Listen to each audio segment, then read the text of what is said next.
Assalamualaikum warahmatullahi wabarakatuh. Saya Farel Maiswara Alifian Johan dengan NPM 037. Izinkan saya untuk mempresentasikan metode penulisan laporan akhir saya.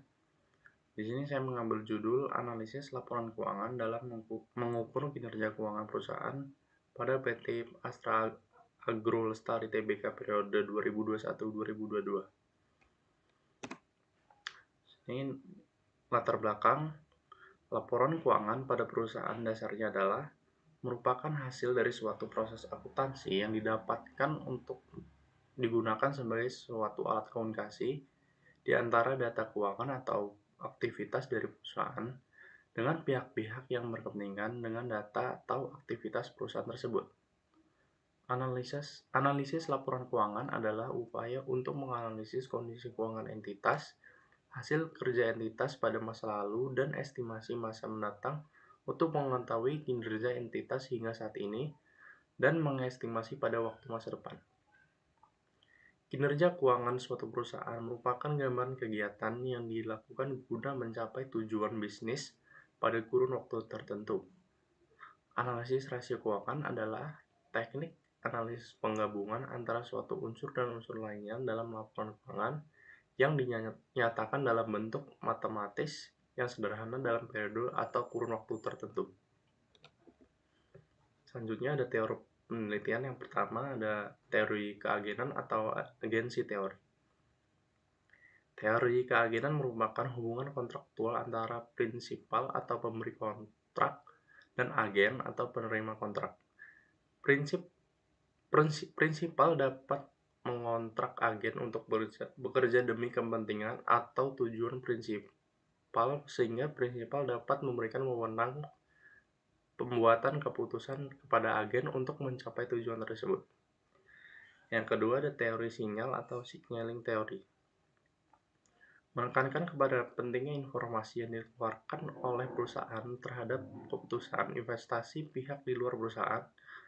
Informasi merupakan unsur penting bagi investor dan pelaku bisnis karena informasi pada hakikatnya menyajikan keterangan, catatan, atau gambar baik atau keadaan masa lalu, saat ini maupun keadaan masa yang akan datang bagi kelangsungan hidup suatu perusahaan dan bagaimana pasar efeknya.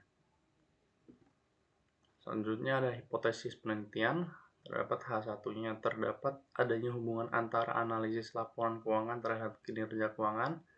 H2-nya terdapat adanya hubungan antara analisis rasio terhadap kinerja keuangan. Populasi sampel pada penelitian kali ini, populasi yang akan menjadi objek dalam penelitian ini adalah laporan keuangan pada PT Astra Agro Lestari Tbk yang telah diaudit dan dipublikasikan pada Bursa Efek Indonesia. Sementara sampel yang digunakan pada penelitian ini adalah laporan keuangan PT Astra Agro Lestari Tbk selama dua periode, yaitu pada periode 2021 sampai 2022 yang diperoleh dari IDX atau Bursa Efek Indonesia melalui internet. Selanjutnya hasil dan pembahasan. Yang pertama ada rasio likuiditas pada perusahaan ini.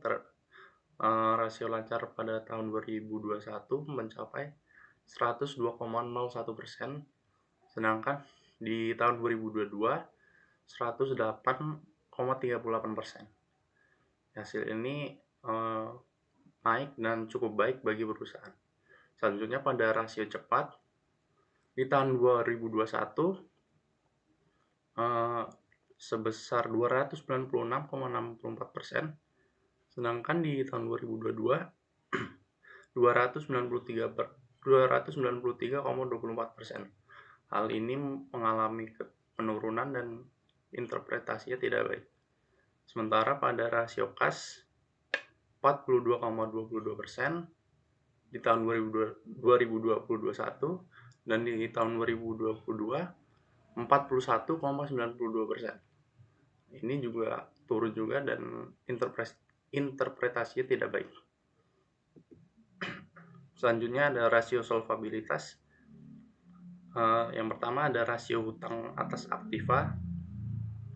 Pada tahun 2021 30,36%, sedangkan di tahun 2022 30,50%. Hasilnya adalah baik dan interpretasinya juga baik. Selanjutnya ada rasio hutang atas modal di tahun 2021 190,62%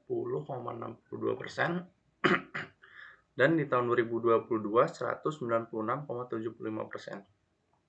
Hasilnya baik dan interpretasinya baik juga. Selanjutnya ada rasio aktivitas. Yang pertama pada perputaran total aktifanya di tahun 2021 sebanyak 0,17 kali dan pada tahun 2022 0,21 kali. Hasilnya baik dan interpretasinya juga baik. Selanjutnya pada perputaran aktiva tetap di tahun 2021 0,53 kali, di tahun 2022 0,64 kali. Dan hasilnya baik, interpretasinya juga baik. Selanjutnya pada rata-rata umur piutang di tahun 2021 42 hari dan di 2022 32 hari, dan hasilnya turun, interpretasinya tidak baik. Selanjutnya ada perputaran persediaan di tahun 2021 1,4 kali dan 2022 1,7 kali. Hasilnya adalah baik dan interpretasinya adalah baik. Selanjutnya ada rasio profitabilitas.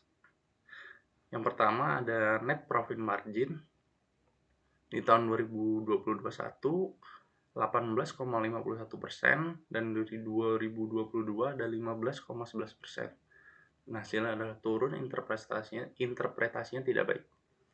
Selanjutnya ada return on asset atau ROE. Di tahun 2021 0,60% dan di tahun 2022 1,62%. Hasilnya baik, interpretasinya juga baik.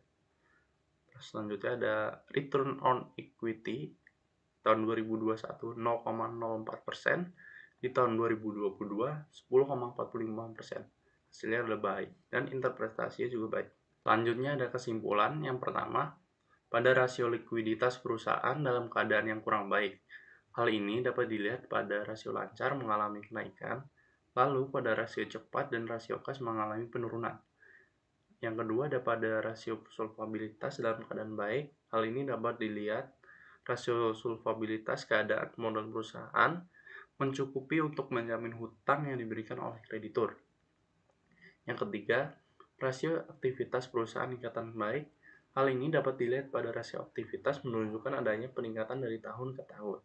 Namun, pada rasio rata-rata umur piutang mengalami penurunan.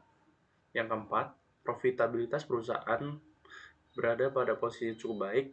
Hal ini dapat dilihat pada rasio return on asset dan return on equity. Sedangkan pada rasio net profit margin mengalami penurunan. Sekian presentasi yang dapat saya sampaikan, kurang lebihnya mohon maaf. Assalamualaikum warahmatullahi wabarakatuh.